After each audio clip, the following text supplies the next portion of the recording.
Oi, pessoal, boa noite. Estão me vendo? Estão me ouvindo? Deixa eu esperar a confirmação aqui da Liz.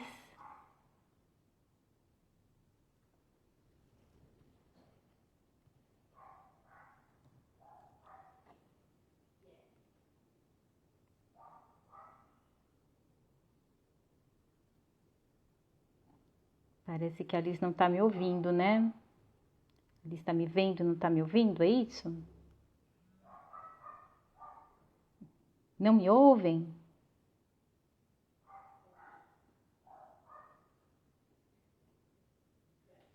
Ah, que legal. Perfeito. Então agora vocês me veem, vocês me ouvem. Então, boa noite a todos, todas, todos. Eu sou Ivete, professora do Instituto de História, da UFO.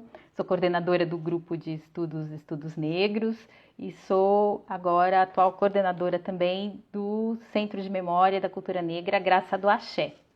E eu vou acompanhar com vocês, nessa noite de hoje, mais um Conversando com o NEAB. Queria agradecer já de início, né, a todo o pessoal do NEAB, a Liz, que está aí no suporte, todo o pessoal da organização, que propiciou mais esse espaço, né, do Conversando com o NEAB. E na noite de hoje nós vamos ter um tema que é o engajamento cultural e ativismo negro, congadeiras e quilombolas em terras de interesse transnacional. E quem vai falar sobre esse tema conosco é a professora Claudelir Correia. Deixa eu dar uma olhadinha, vamos ver se a professora Claudelir já está aqui com a gente. Sosan Social, né? Escola de Altos Estudos Sociais na França, doutora em Ciências Sociais, com concentração em Antropologia pela PUC de São Paulo. E as pesquisas da professora Claudelir, elas se concentram na interface entre as áreas de antropologia, sociologia, com ênfase na análise contemporânea sobre experiências sociais que envolvem trabalhadores estrangeiros em empresas transnacionais, populações locais e problemáticas ligadas à cultura de território e mercado, né? As pesquisas da professora Claudelir também estão ligadas às relações étnico-raciais.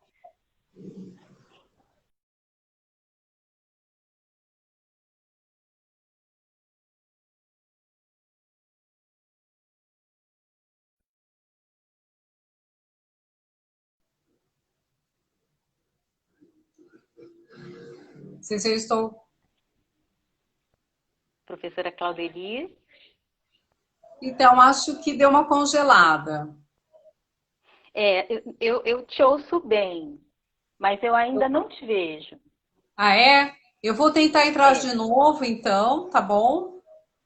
tá certo, Eu vou sair aqui.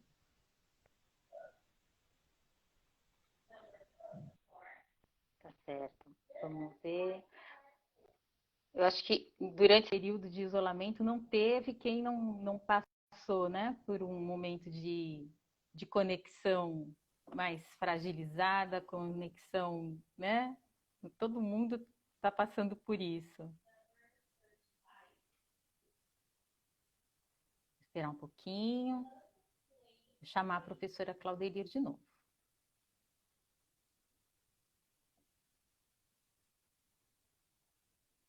Algumas pessoas dizem que esse é o nosso novo normal, né? Mas eu gosto de colocar a questão em outro patamar, porque, na verdade, não é que é nosso novo normal, né? É que nós temos que reconhecer que ainda não temos estrutura, né, para que as interações virtuais substituam 100% e a contento as interações presenciais, né? Então, não é uma questão de ser, é que agora é diferente. Não, é, é que ainda não é possível fazer essa substituição, né? Mas é claro, como é uma questão, né, de biossegurança, então a gente vai se adaptando, mas não tem que considerar normal, não, né? Porque quando acabar a pandemia não é para substituir tudo pelo virtual, porque a gente já viu que não é assim tão simples, né? Assim tão tranquilo. Você ainda não me ouve? Eu te ouço, Claudelir, mas eu não te vejo. Nossa, porque eu fiz um teste agora com a Lúcia e ela conseguiu me ver. Agora já com você, você só está me ouvindo, né? Exatamente. E agora? Bem, vou sair de novo. Quer dizer, se você está me ouvindo, é porque de alguma forma está captando a voz só, né? Mas não forma nenhuma imagem. Isso. É, Deixa eu ver agora. a imagem é mais pesada, né? Então, eu acho que a melhor solução é essa mesmo, você sair e tentar novamente. Tá. Mas qualquer coisa a gente vai com a entrevista com a sua voz. Mas vamos tentar.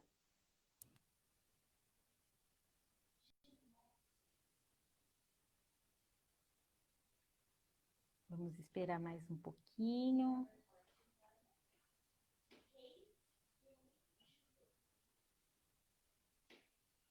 A Camila está aqui, a Cris, o João Gabriel, o professor Guimes.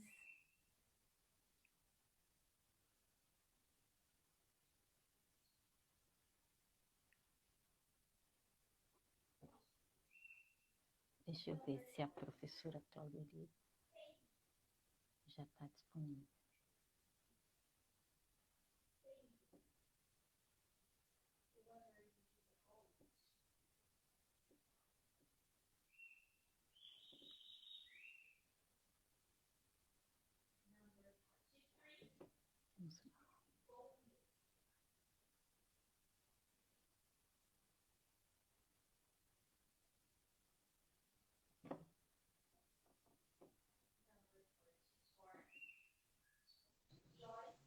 Ah, olha a Claudelira aqui. Na verdade, eu teria que enviar um pedido para participar do vídeo. Eu enviei da outra vez e acho que não saiu. Você enviou, aí eu entrei, mas não deu certo. Tudo bom? Tudo bem, Claudelir? Que bom te ver. Muito boa noite. Muito bom te ver, vai ser muito bom te ouvir. E agora, né? Eu te apresentei muito brevemente, né? Porque diante de tudo que você faz e que você fez, eu falei muito pouquinho. Se você quiser falar mais um pouquinho sobre você e falar sobre esse tema, né? Que a gente está muito curioso aqui, todo mundo está muito curioso em saber sobre essa questão de engajamento cultural e ativismo negro. Ah, que bom, que bom. Bem, para quem não me conhece, acho que boa parte do pessoal do DUNEAB me conhece, mas também a gente tem outras pessoas assistindo. Meu nome é Claudelir Corrêa Clemente, sou professora da Universidade Federal de Berlândia, né? Sou antropóloga, tenho muitas pesquisas, né, ligadas principalmente com a questão da cidade, das relações étnico-raciais, migrações. E é isso, né? A princípio, eu não sei até que ponto você me apresentou em outras temáticas, né? Mas é um pouco isso. Eu tinha feito um breve mini currículo, que eu acho que talvez você deve ter falado já dele, né? Das pesquisas, né? Um pouco da minha formação. E acho que agora talvez eu entraria mais nos agradecimentos, né? Porque tem que agradecer a acolhida aí por parte desse projeto que é tão importante, né? Que é o NEAB, conversando com o NEAB, né? Eu sempre vejo com bons olhos esse trabalho, é fundamental para a gente estar discutindo coisas ligadas à população negra, às culturas negras, né? Então, para mim, é assim, eu só tenho a agradecer, estou muito satisfeita e alegre de estar aqui e de participar, né, de um projeto pelo qual passaram vários pesquisadores, ativistas, então, para mim, só tenho a agradecer, né? Eu acho muito importante. tá nesse momento. E o tema, né, que é, na verdade, engajamento cultural e ativismo negro, congadeiras e quilombolas, né, em terras de interesse transnacional, fala muito desse meu universo de pesquisa também, de como eu fui parar também nas discussões um pouco mais sobre a Congada e sobre os quilombos, e aí os quilombos, né, da mesorregião aí do Triângulo Mineiro e Alto Paranaíba. E, particularmente, hoje eu vou centrar um pouco mais nesse contexto mais quilombola, mas que também é congadeiro também, né? Também está envolvido no engajamento aí da prática cultural do congado também, tá? E a gente sabe que na mesma região do Triângulo Mineiro e Alto Paranaíba, nós temos uma efervescência, né, de grupos aí ligados às práticas congadeiras. A gente centra-se muitas vezes em Uberlândia, porque Uberlândia é sim a referência na mesorregião, né? Ela é a primeira cidade a reconhecer, né, como patrimônio imaterial municipal a Congada, né?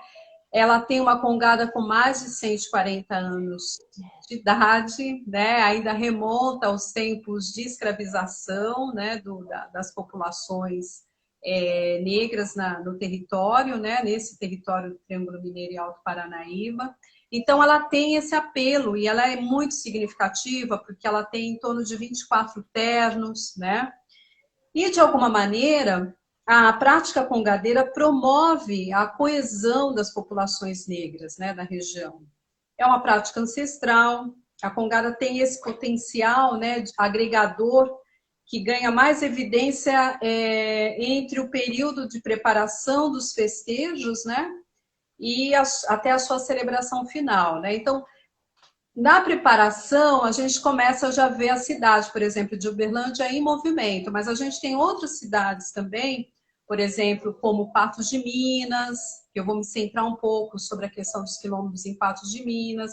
A gente tem Rio Paranaíba, que tem um congado também muito antigo, né, de práticas muito antigas, também desde 1870, muito vivo esse congado também em Rio Paranaíba, tá? E aí, durante a preparação, a gente começa a ver essas cidades em movimento. Então, a gente vê as populações, principalmente engajadas com o congado, circulando de um lado para o outro, visitando os próprios congadeiros, visitando outros congadeiros. Então, nesse momento, as populações engajadas, né, na cultura congadeira, né, desencadeiam um processo intenso de deslocamentos intermunicipais, intrabairros ou interbairros também, né? Configurando um tipo de cartografia negra dentro de um território dominado pelo agronegócios, né? E, na verdade, né, o território todo da mesorregião, ele tem um potencial, né, para o agronegócios que atrai também para a região uma série de empresas aí transnacionais interessadas nas terras, né, dessa região, tá? E eu vou falar mais à frente, eu vou aprofundar um pouco mais sobre isso. Esse potencial da Congada de agregar pessoas é algo muito importante, inclusive, para a constituição de muitos movimentos sociais, né, dentro da cidade, por exemplo, de Uberlândia. Inclusive, no caso de Uberlândia, a Congada contribuiu em muito para, por exemplo, formar o próprio movimento negro local. Os movimentos emergiram muito dessas práticas congadeiras. Estou falando de períodos aí dos anos 1980, né? Quando surge o movimento negro em Uberlândia, ele surge dessas práticas culturais, tá? E a Congada ele tem esse papel, ela teve esse papel importante aí como fomentador também desses encontros e a possibilidade de se tecer uma pauta aí negra em torno do movimento negro. Desses encontros também, né? A Congada também atraiu para ela, por exemplo, muitos de nós professores também da universidade, né? Muitos pesquisadores, né? E por conta disso, por conta desses encontros, emerge, né, um tipo de campo reflexivo, por isso que eu estou falando um pouco do engajamento cultural, né?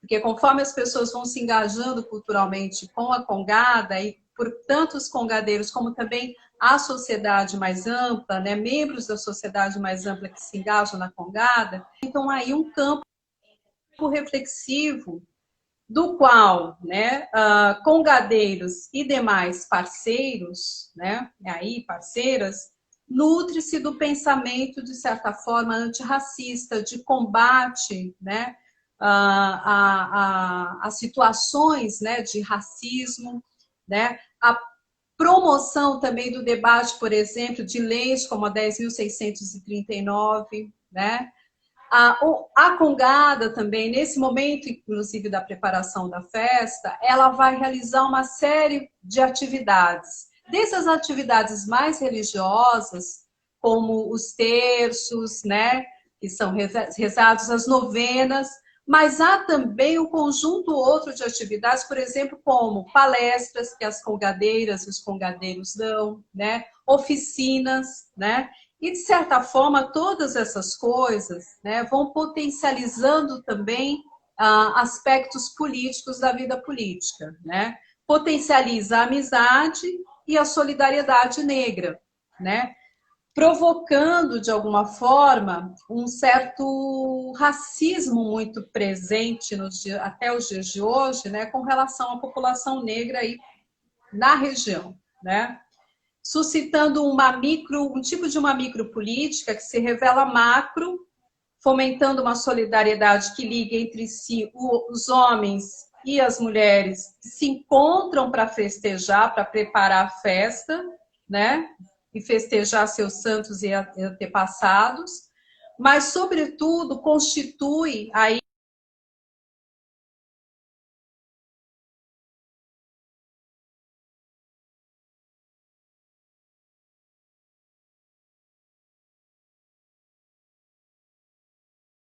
que a pessoa organizam-se e reivindicam nos espaços institucionais de negociação de poderes aí locais, tais como as prefeituras, escolas, universidades, e dos poderes federais, inclusive eu vou falar um pouco deles, né, aqui, a partir dessa luta quilombola também e congadeira, tá? Então, eles nutrem, né, e organizam e reivindicam nesses espaços institucionais suas pautas, né, suas pautas negras também, né? E é isso que é importante. E nesse processo é interessante ver que a mulher ela tem um papel fundamental aí também, a mulher congadeira. Porque são as congadeiras que exaltam, cultivam e transmitem os valores, né, da congada. Isso é muito forte quando a gente vai fazer um trabalho, né, seja de pesquisa, seja assistir uma palestra, você sempre vê muitas vezes a mulher à frente, né, com esse papel também de transmissão aí da cultura congadeira. E aí, através dessa valorização, dessa afirmação que essa mulher cultiva na comunidade, então, através dessa valorização do ser congadeiro, é que nós temos aí a construção, né, e a valorização da importância da negritude, né? A atitude dessas mulheres expressa uma ação política que não é constituída inicialmente nas relações que envolvem partidos políticos. Então, quem olha assim acha que é mero festejar, acha que é mera socialização, acha que é mero processo educativo que se dá no espaço, por exemplo, do terno do congado, dos ensaios, que é o quartel. Mas não é a mesma coisa que é feita nos partidos políticos, mas tem uma dimensão política, né? Antes, né, isso resulta de um trabalho feminino, né, na verdade, paulatino, que incentiva, né, afrodescendentes congadeiros a engajar-se culturalmente em torno, né, do seu terno, da sua gente, da sua história. Então, você tem um processo aí de afirmação. E aí, de alguma maneira, as mulheres, elas realçam esse protagonismo importante aí que elas têm, né? Que as manifestações culturais congadeiras, de alguma maneira, constituem também estratégias de afirmação étnica, engendram também uma rede de apoio social e possibilidades de constituição de um campo negro, né? Uma complexa, e é bem complexo, uma complexa rede social permeada por aspectos multifacetados aí, tá? Que envolve vários, nesse espaço da congada, além de envolver os próprios congadeiros, vai envolver também outros grupos sociais, né? Então, a congada tem essa dimensão de fomentar também redes sociais mais amplas, dela não ficar apenas, né, localmente nos seus ternos e no cultivo específico, né, da prática congadeira ou do congado, da devoção à Nossa Senhora do Rosário ou a São Benedito, mas ela vai além, ela tem uma dimensão política também.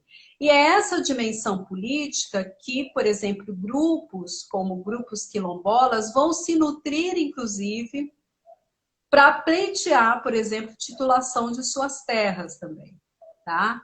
E aí, no caso da mesorregião do Triângulo Mineiro e Alto Paranaíba, eu estou pensando muito num grupo, que é um grupo que está localizado em Patos de Minas, né?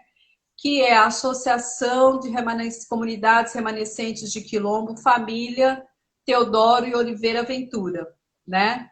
Essa família, ela fica localizada, né? Todo o território que ela pleiteia, né? Está localizado na região que envolve Patos de Minas, Serra do Salitre, Cruzeiro da Fortaleza, e boa parte das suas reivindicações iniciaram, né, através da luta congadeira também, das práticas congadeiras. Então, primeiro momento que essa comunidade quilombola foi reivindicar a sua certificação como quilombo, ela organizou um grande evento envolvendo vários outros grupos, outros ternos, né, de congados, né, na região. Então, eu vou falar um pouco dela para a gente entrar nesse aspecto de como é a luta negra num espaço que é, muitas vezes, mobilizado, né? Explorado, principalmente, pelas transnacionais. Então, eu vou fazer esse momento ainda de fazer essa abertura aí para discutir essa questão do interesse transnacional. Não sei se você quer comentar alguma coisa, Ivete. Tá dando... Eu achei interessante a sua fala em relação às mulheres, porque, Clauderir, uns meses atrás, nós convidamos a Antônia Rosa, né, a professora Antônia Rosa, Uhum. e ela falou sobre a experiência dela, né, à frente do Terno Marinheiro, e ela comentou, né, dessa presença importante das mulheres, né, no Congado, e ela apontou como um espaço conquistado, né? Então, ela destacou que não foi um espaço que veio facilmente, não né? é fácil, não é fácil a presença da mulher. Ela também não é aceita com tanta tranquilidade, né? Uhum. Então, mesmo ela estando ali desde os 15 anos de idade, né, ao lado da mãe e depois assumindo a liderança do Terno, ela relatou assim que é uma luta constante para as mulheres terem esse espaço e esse protagonismo dentro do Congado. Eu achei interessante, né? Porque de fato a presença é marcante, mas é um campo de disputa também, né? É um campo de disputa, né? Ainda mais em Uberlândia, né? Com esse histórico. Mas nem todos os. Aqui, no caso de Uberlândia, realmente é uma conquista, é uma coisa paulatina, né? Que está se dando, é no pouco a pouco ainda. Mas, assim, eu comecei a pesquisar a Congada em Uberlândia em 2009, né? E aí, desde 2009, eu vejo, por exemplo, que as mulheres elas foram cada vez mais conquistando, se empoderando dentro da Congada. Uhum. né? Uhum. Então, a Antônia, por exemplo, hoje, de 2009 para cá, né? A Antônia hoje tem um outro posicionamento também, e acho que é perceptível. Ela assume hoje, e aí ela foi vendo que dentro da luta congadeira, ela foi conquistando também outros espaços para discutir temas Espaços. mais amplos. Sim, Por sim, exemplo, sim, ela se tornou superintendente da igualdade racial sim. em 2000 e por aí, 2013, 2014, 15 por aí. É. Antes, claro, tinha sido o Ramon, né? O primeiro aí congadeiro está assumindo a superintendência de igualdade quando havia uma superintendência de igualdade, né, racial. E aí isso foi um ganho. E na sequência veio ela, quer dizer, primeiro iniciou sim, né, com um congadeiro, mas depois veio a Antônia. E ela foi crescendo cada vez mais também em termos de discussão sobre as relações étnico-raciais. Então isso é paulatino. Em 2009 já se tinha uma realidade próspera, assim, já se apontava alguma prosperidade para emergir aí essa mulher mais empoderada dentro do Congado. Mas, assim, a partir de 2012, por aí, a gente vê que isso realmente começa a se consolidar, né? Justamente com a entrada dessas mulheres congadeiras nessas atividades aí ligadas aos governos municipais, principalmente, né? Aí. Então tem isso e outra, também a gente tem a Marcha das Mulheres Negras, né? Que começa a ser organizada, né, em Berlândia 2015, por aí, e a gente tem engajamento das congadeiras também. Então, por isso que eu falo, é um campo reflexivo que vai se constituindo, né, e que vai favorecendo a mulher. Então, a mulher no movimento negro, a mulher no movimento feminista negro, né, que a Marcha das Mulheres Negras é um desses marcos do feminismo negro, né? E aí você tem inclusive elas ainda estão muito presentes em grupos, inclusive do WhatsApp, é muito forte essa presença congadeira Sim. ali. Então, isso vai potencializando. Agora, isso não acontece apenas nas atividades, até por isso que eu destaco, da vida política dos partidos políticos, dos palanques. Não, isso é paulatino na conversa mesmo de rede, né? De rede que se dá através da vizinhança, mas também, sobretudo, através das próprias congadeiras, né? Ontem, inclusive, participamos de uma live, eu, Antônia e a Yara, né, que é do Moçambique de Belém. Não, desculpa, Moçambique Estrela Guia. E aí a gente discutia um pouco isso também, né, dessa coisa que até então, e a Antônia pontuava muito isso, né, de que há um machismo dentro do Congado, mas que pouco a pouco elas estão nesse processo de superar, né, também. E aí, isso é muito importante, porque empodera mulheres negras, né? Em territórios, como eu falei, que são territórios que estão sob domínio do agronegócios, né? A gente não pode esquecer isso da região, porque a região é uma das regiões mais ricas aí do Brasil, com potencial, né, aí para o agronegócios muito forte, né? E aí eu acho que é importante, isso a gente vai sentir mais nos territórios em que a gente tem quilombos. E não são quilombolas que a gente imagina que só vive do universo rural de subsistência. Muitos desses quilombolas, eles estão aqui engajados também em muitas e outras atividades ligadas, por exemplo, à educação, à universidade, mas eles têm uma história, né, de quilombo, né? Aí. E lá também a gente tem mulheres também à frente disso, né? Aí, no caso, eu estou falando do Congado de Patos de Minas, né? E que a gente tem lá os guerreiros do Quilombo Ambrósio, né? E aí é um Moçambique que tem lá particularmente. E a gente tem à frente, por exemplo, uma Dona Jura, né?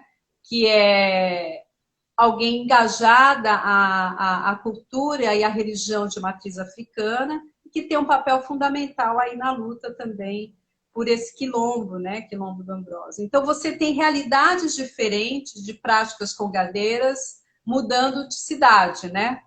Então, você tem esse... Aqui em Uberlândia, a gente tem essa configuração, né? que é de que a mulher, pouco a pouco, ela vai conquistando esse espaço, mas eu acredito que depois de 2009, 2010, a mulher tem construído dentro do Congado importantes relações e também tem assumido importantes cargos em nível municipal também. E acho que também hoje a gente já ganhou a cena estadual, as mulheres negras congadeiras já ganhou a cena estadual, por exemplo, para a questão da cultura. A Yara mesmo está muito engajada nessa questão da cultura, da Lei Aldir Blanc, e ela está trabalhando muito nisso, né? Ela é delegada, né, de pontos de cultura, né? Então a gente tem isso também se dando em outros níveis aí também, né? Agora, no caso dessa região onde a gente tem a presença dos quilombos, porque a proposta também da live é falar dos quilombolas também, eu estou me remetendo mais a uma situação que Minas Gerais vive como um todo com relação aos quilombos, né? Nós não temos em Minas Gerais, isso as pessoas não sabem, poucos sabem disso, que a gente não tem quilombo titulado, né, pelo INCRA, né, pelo Instituto Nacional de Colonização e Reforma Agrária. A gente não tem quilombo titulado em Minas Gerais. Temos, sim, quilombos certificados, né? Muitas vezes fala assim o termo, se reconhece o quilombo, né? Mas você não tem o título ali dado para a comunidade, né? A ortoga ali das terras para a comunidade, tá? Então, isso é surpreendente, porque no Brasil, a grande maioria dos estados, e estados que têm a mesma história que Minas Gerais, nós temos quilombos titulados. Quando eu falo estados que têm a mesma história de Minas Gerais, eu estou falando estados que o povoamento negro é antigo, como é a Bahia, como é, né? E depois vem Minas Gerais, né? O primeiro momento de povoamento negro é Bahia. E ali a gente tem quilombos. Um segundo momento, né, com o ouro, né, com a exploração minerária, você tem Minas Gerais. Então, é um povoamento muito antigo e é evidente, né, que isso chega a soar até estranho para a gente, né, quando a gente afirma isso, que Minas não possui quilombos titulados pelo INCRA. Justamente porque a gente está tratando de um estado cuja presença negra é antiga, né, cujo povoamento dos territórios é antigo, né, desde os tempos coloniais, né, e um povoamento majoritariamente de população negra. Então, aqui no Triângulo Mineiro e Alto Paranaíba, a cultura negra adquiriu, antropologicamente, papel central nas inúmeras práticas socioculturais. Então, ao longo da história da mineração colonial, iniciada no século XVIII, foi constante o uso de mão de obra escravizada negra e no trabalho de minas. Apesar da antiga presença negra em todas as regiões de Minas Gerais, é surpreendente o fato da gente não ter quilombos titulados. Tem um aspecto que contribui para ofuscar um pouco essa situação das comunidades remanescentes de quilombos mineiras, né? É a confusão que se faz entre quilombos detentores de patrimônio cultural, que são tombados pelo Instituto de Patrimônio Histórico, que é o IPHAN, Artístico Nacional, né? Que é o IPHAN, e quilombos detentores da posse coletiva de suas terras. Né? Então, tem muito isso que ofusca em Minas Gerais. Tá? E aí, a fala um pouco hoje dessa live é um pouco para reforçar isso. Então, a gente tem um quilombo na nossa região, né, do Triângulo Mineiro e Alto Paranaíba, mas mais próximo, centrado, na verdade, localizado no Alto Paranaíba, que é o quilombo que eu pontuei para vocês, que é o Teodoro Oliveira e Ventura, né, que são essas famílias, tá? E eles estão em luta para essa conquista desde 2002. Eles estão batalhando por isso, né? Pela titulação. Eles já passaram pelo processo de certificação E aí, no processo de certificação, foi que eles organizaram uma grande atividade envolvendo, né, outros ternos de Congado, tá? E aí, esses outros ternos de Congado foram para lá para eles começarem a se organizarem em associação para conseguir uma certificação. Inclusive, acho que tem até alguém que estava quase perguntando aqui. Eu estou aproveitando para ver, assim, acho que até o Guimes, ele fala, acho que quem certifica é a Palmares, depois a titulação é feita pelo INCRA. É isso mesmo, Guimes. A titulação, a certificação é feita pelo Palmares, aí vai para um processo ainda de fazer um relatório, identificação e delimitação, que é o antigo relatório, que eles chamam de relatório antropológico, envolve uma equipe multidisciplinar, que vai envolver geógrafo, né, a topografia e também a mensuração também do próprio território, né? Você tem, às vezes, um antropólogo, às vezes também não, você tem um historiador, ou tem um historiador, um antropólogo, um geógrafo, meio que coordenando uma equipe multidisciplinar, né? Aí. E aí tem esse primeiro momento que você conquista a certificação, depois você vai para esse relatório antropológico, né? O antigo relatório antropológico, tá?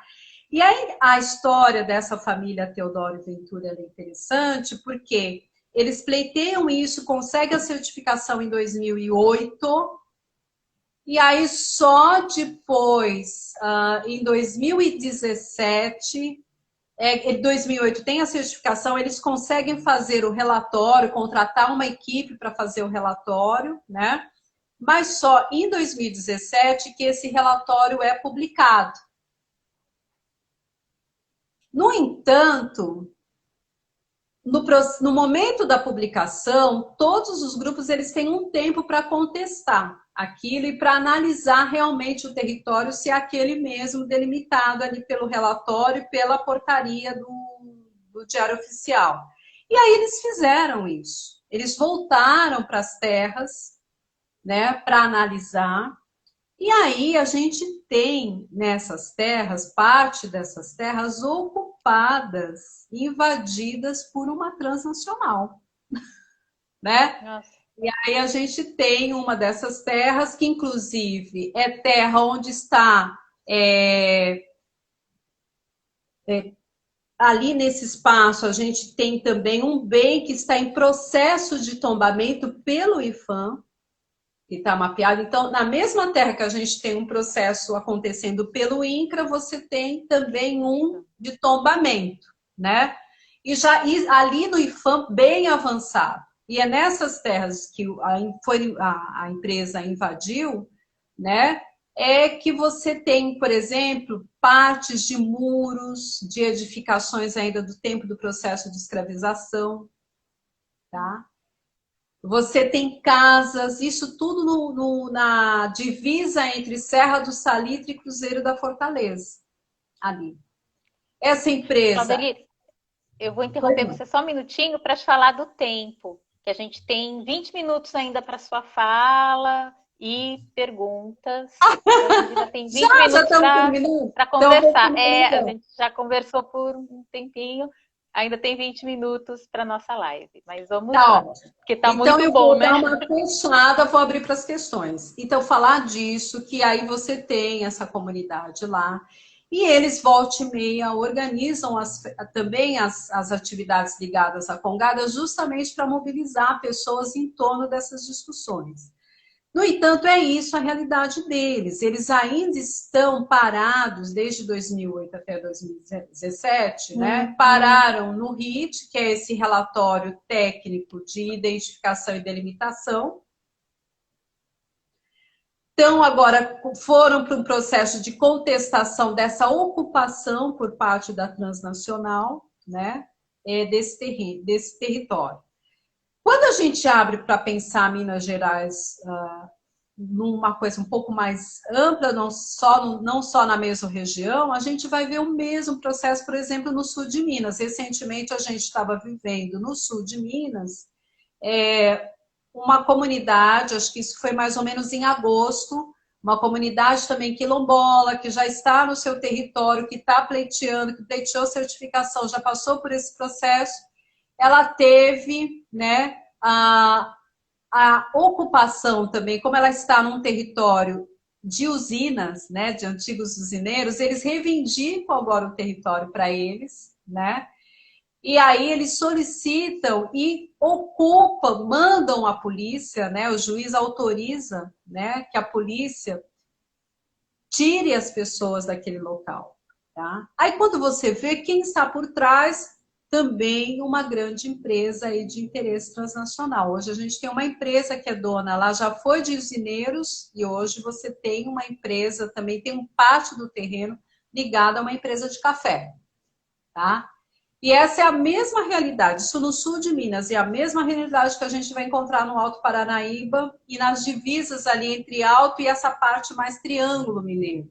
Porque a gente tem muita plantação de café na região, a gente sabe que a região é dos chamados cafés especiais, dos cafés gourmets.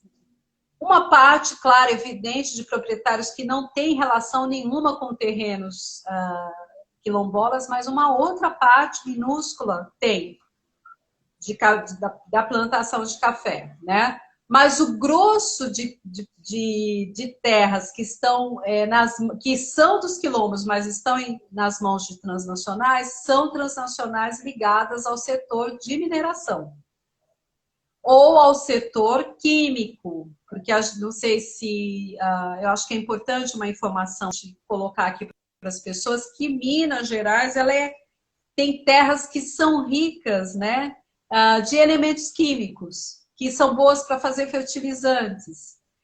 Então, e são boas também, por exemplo, porque são chamadas de terras raras. Então, você tem minérios raros, como o nióbio, que é um dos minérios assim mais raros do mundo. A gente tem na região do Alto Paranaíba. E essa empresa que está lá é uma empresa que é focada em fertilizantes. Né? Essa empresa que está no território que é o território quilombola da família Teodoro Ventura, né? Teodoro de Oliveira Ventura, né? Então, é uma focada em fertilizantes. Então, nesse sentido, Minas Gerais não tem, geralmente, os quilombos, né, aí titulados. E olha que essa titulação, a primeira, aconteceu em 1995 no Brasil, que foi de Oriximiná, no Pará. Né? Hoje a gente tem várias tituladas no Brasil. Né? A gente tem titulação na Bahia, a gente tem titulação em São Paulo, a gente tem no Rio Grande do Sul, Santa Catarina tem quilombo titulado, mas Minas Gerais, que tem o povoamento mais antigo, não tem quilombo titulado pelo INCRA. Volto a frisar, porque as pessoas se deixam ofuscar pelo tombamento, por exemplo, do IFAM. Mas isso não garante, né, o território, a propriedade. Tá? Então, era isso um pouco que eu gostaria de falar. Acho que vou abrir para as questões, né? Ficou mais fácil. Tem uma questão que está aqui já há algum tempo, né? É uma pergunta sobre Capinópolis. Né? Eu não consigo ver aqui de quem é a pergunta, mas a pergunta é: em Capinópolis tem um remanescente quilombola da família Teodoro, né? É como construíram aqui a pergunta. E aí ela pergunta se tem ligação. Deve ser. Eu não consigo ver aqui, mas eu acho que é pelo fim da fotinho aqui, acho que é a Cristiane. E aí a Cristiane pergunta, então, se essa família Teodoro de Capinópolis, se tem ligação com a família Teodoro de Patos de Minas. Então, pode ser, eu não tenho conhecimento desse vínculo aí de parentesco, né? Pode até ser que tenha, mas Capinópolis também é outro lugar que a gente já tem, por exemplo, a região de Sertãozinho, se eu não me engano, eu acho que quem me perguntou pode corrigir, né? Ela tem sim ela tem sim um quilombo já certificado ali. Tem vários quilombos, várias proposições de quilombo ali, né? E ela está distante, né? Mas pode ser que tenha algum tipo de parentesco, eu não saberia dizer. Né? Tá. É o mesmo E, nome, né? sim. E eu tenho uma pergunta também. Pois não. Te ouvindo, eu gostei quando você falou a expressão dessa cartografia negra da região. E aí eu fiquei pensando, como é que é essa cartografia negra da região? Como é que é esse Se desenho? configura. Como ele se configura, Claudelir? Nos seus Então, eu estou estudos, pensando você construiu? eu estou pensando muito nos territórios mesmo do próprio Congado, né? Então, cada Uhum, terno, se a gente for perceber, no caso de Uberlândia, vamos pegar o exemplo da cartografia negra em Uberlândia, né? Cada terno tem o seu espaço de ensaio, né? Que eles chamam de quartel. uhum, Eles estão distribuídos em vários bairros de Uberlândia. A gente tem 24 ternos. Então, por exemplo, Santa Mônica, de frente à saída do Segismundo, a gente já tem uns 3, 4 ternos. Da Antônia, ela se deslocou dali e ela foi morar, mas continua no Santa Mônica, numas ruas acima, tá? Mas ali você tem o Moçambique de Belém, de frente ao... É um território negro. Você tem o Catupé do seu Enildo também, que é ali também em Santa Mônica. Aí você desloca um pouquinho mais, vai no sentido do Aparecida. Você tem o Camisa Verde, né, que é inclusive de filhos do presidente da Irmandade. Aí você vai para o Ruse, você tem os Marujos, você vai para o Martins, você tem o Catupé Martins. Isso que eu estou chamando de cartografia negra, né?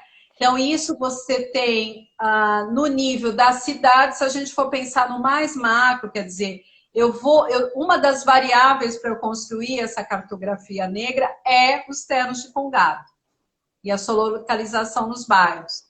E a sua localização na cidade, depois Na na cidade. região, né? E aí, pensando na região, você inclui aí os quilombolas também, tá? Então, eu estou falando de todos os grupos que são organizados em torno das práticas culturais, a princípio, Uhum, mas que também sim. têm esse conteúdo político, né? Tá.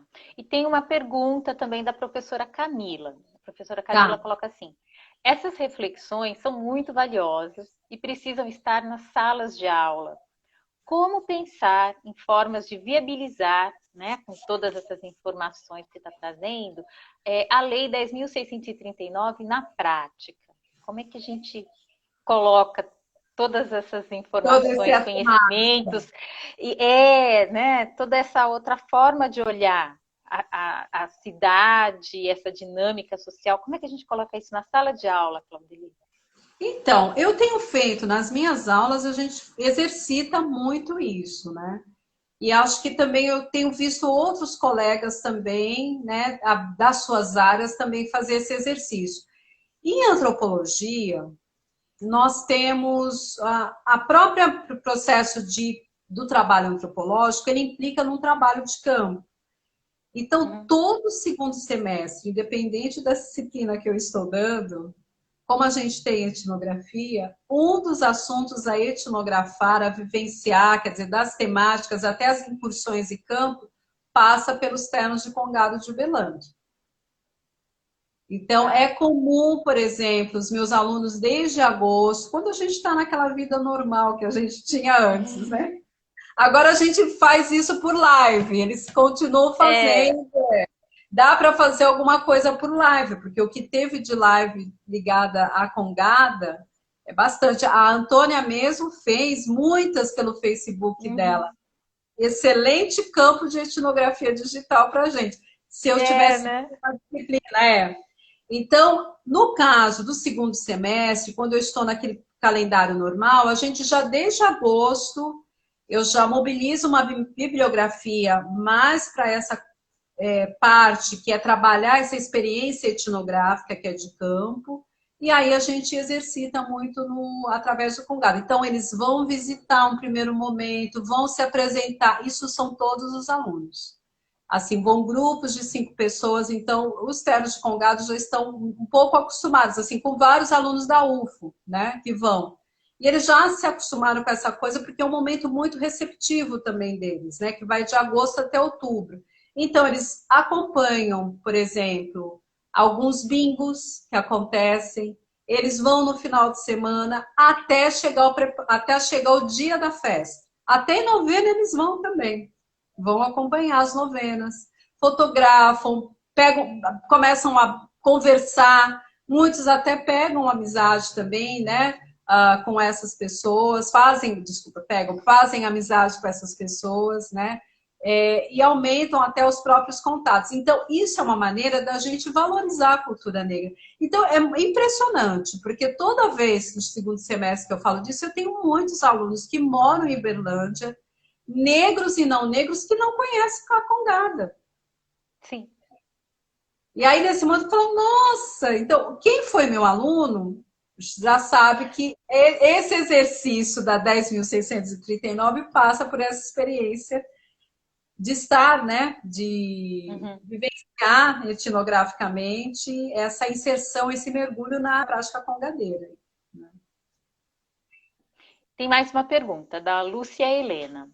A Lúcia Helena pergunta: a Congada de Ituiutaba é mencionada no seu trabalho? E a Lúcia Helena diz que gostaria de ler o seu trabalho, porque ela achou a sua pesquisa muito interessante.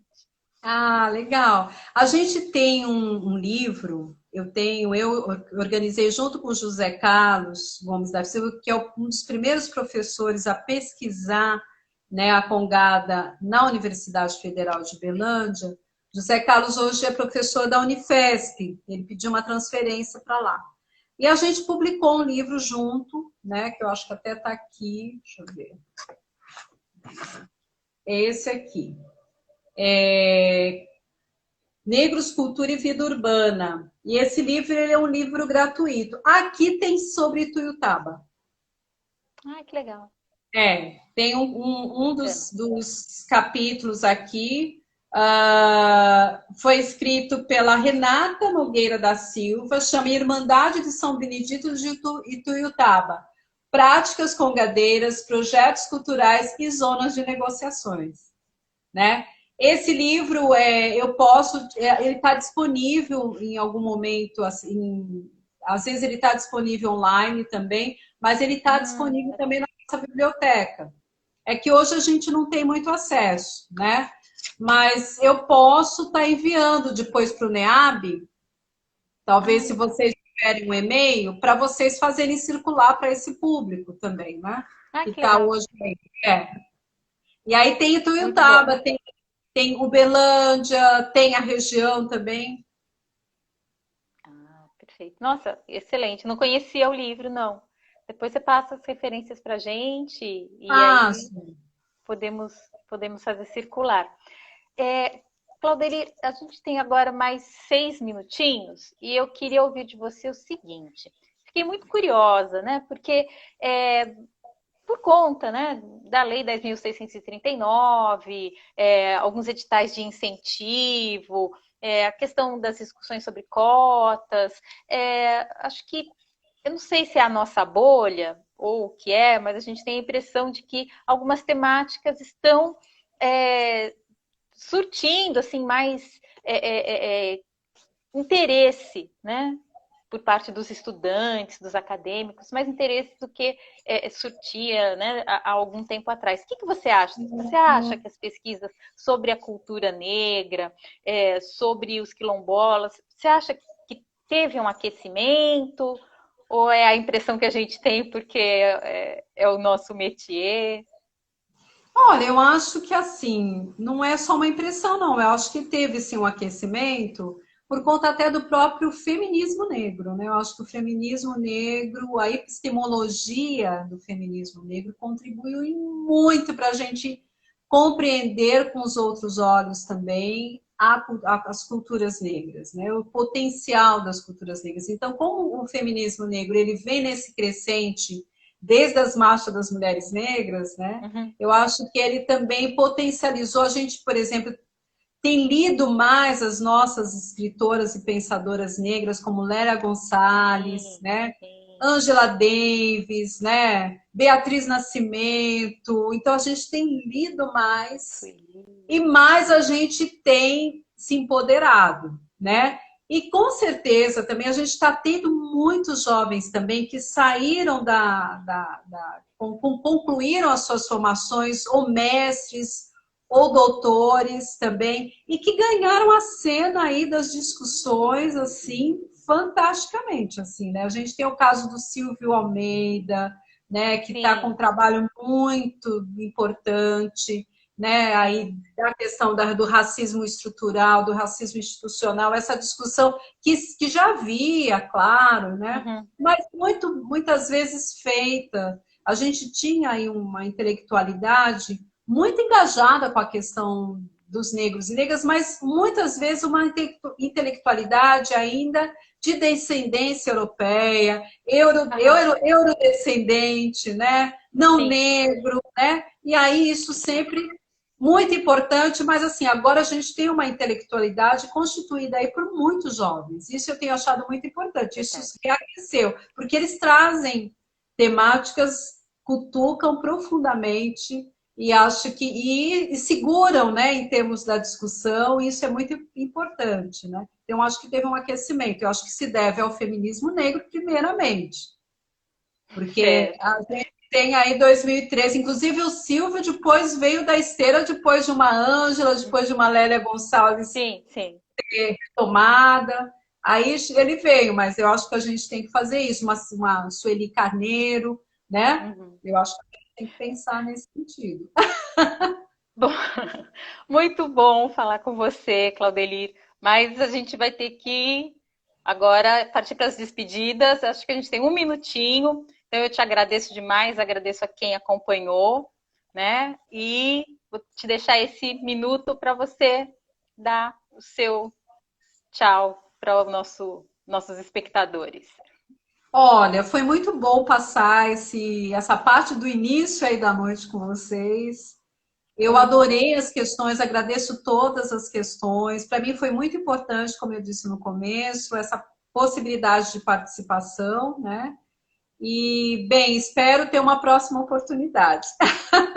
Com certeza. Um pouco mais. Com certeza. Obrigada, Claudelir. Boa noite, pessoal. E até a próxima quarta, conversando com o NEAB. Tchau, tchau. Tchau, tchau.